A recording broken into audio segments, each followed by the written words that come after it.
everyone, Roger here. Welcome back to the channel. Right, so when it comes to gaming monitors, PC monitors, that kind of thing, the market is already fairly saturated. However, I have something that is well worth a look. So this is a 32-inch 4K gaming monitor. It's capable of up to 144 FPS, and it's one of the cheapest monitors with these specs on the market right now. So it's well worth having a look at. This is from a company called electriQ. And if you haven't heard of electriQ, well, now you have, and you should definitely check out some more of their products because I think they make some good stuff and you get quite good value for money as well. If you like this kind of video, please do feel free to subscribe to the channel just down there. And if you enjoy the video or if you find it useful, please do give it a thumbs up too, because that really helps. Anyway, all of that's done, so let's take a look at this awesome monitor.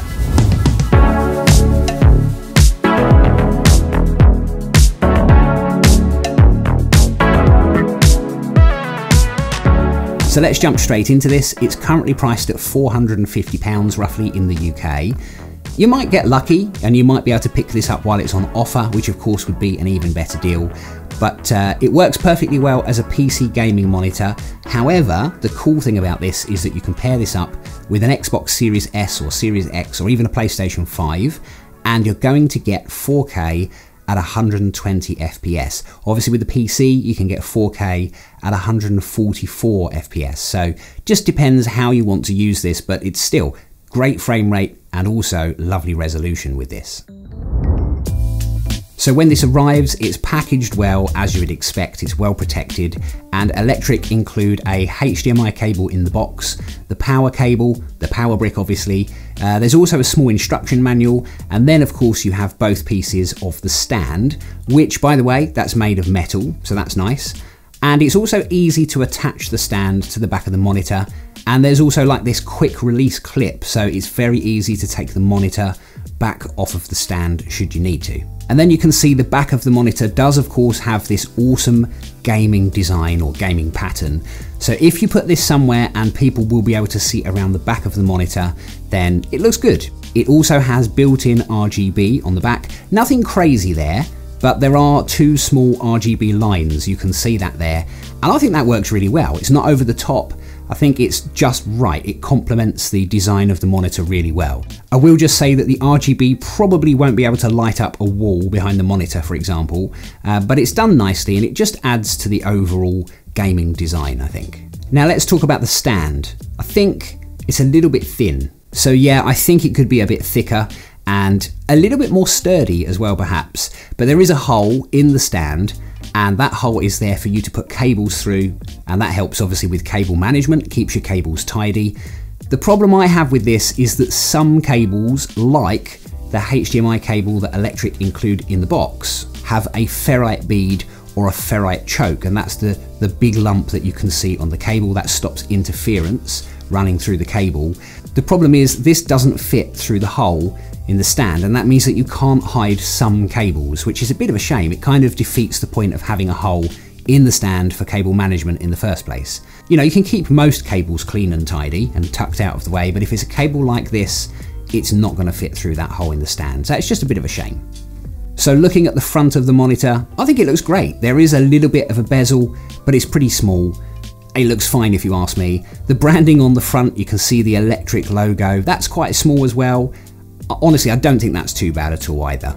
As far as the ports are concerned, you get two HDMI 2.1 sockets, two DisplayPort 1.4 sockets, a 3.5mm audio out socket, so you could connect that to headphones or speakers, and on the end there is the power socket. Then of course you have the buttons that control the on-screen menu. They're okay, they could be a bit better.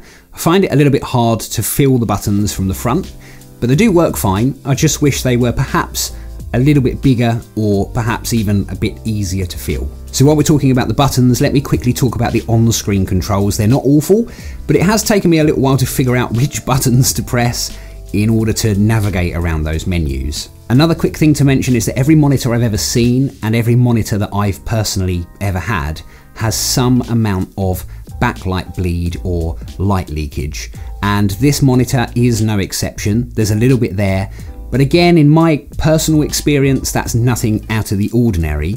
I noticed it, so I wanted to make sure that I mentioned it in this video. So it's a 4K monitor and it supports up to a maximum, as we've said, of 144 frames per second, and it's important that you use the right cable for the job. If you're connecting the monitor to a PC, to a graphics card, obviously you'll need a graphics card that's capable of running 4K at 144 FPS. If you're connecting the monitor to a console, well, I hooked this up to the Xbox Series S, and that gave me an output of 4K at 120 FPS. That combination of a super sharp 4K image and, you know, really smooth gameplay at 120 FPS is just so good. Once you've played games in 4K at 120 FPS, it's very hard to go back to anything else. It really is a lovely experience, and it looks great on this monitor as well. The monitor supports HDMI 2.1. A lot of other monitors support HDMI 2.0 and not 2.1, but you get 2.1 with this monitor, so that's cool. And as we saw earlier, there are also two DisplayPort 1.4 connections, and when you connect the monitor to a powerful enough graphics card, then you'll get 4K at 144 Hz. So the video that you're watching now on YouTube is shot in 4K at 60 FPS, so it's impossible to really appreciate 120 or 144 FPS. You physically can't see that unless you're looking at these monitors in person. Let me tell you, it's really lovely and smooth, and the picture quality is great. It's an IPS panel. You've got some really nice colors. The viewing angles are quite good as well with this display. So yeah, overall, this is a really nice monitor from electriQ. Alright, so a couple of other things I should mention is that the monitor supports AMD FreeSync, it also supports HDR, it has a 7 millisecond response time, it's Phaser 100 compatible, but I think you do need to buy an adapter from electriQ for that. And most importantly, you get a 2-year warranty, so that's good. Oh, and one other thing to quickly mention about this monitor is that it does have built-in speakers. They could do with a bit more bass. They're quite good for built-in speakers, but if you want to know how they sound, have a quick listen to this.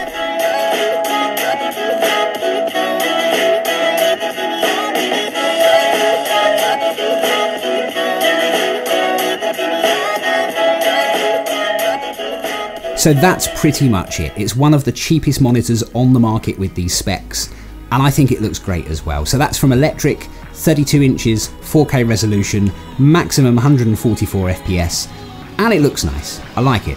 If you want to know more about the monitor, then of course leave me a comment down below, or let me know what you think of this. Anyway, would you buy more of a budget monitor, or would you save and buy something more expensive? I'd like to know that as well. Do tell me, leave me a comment down below. Thank you very much for watching the video, and I'll see you in the next one.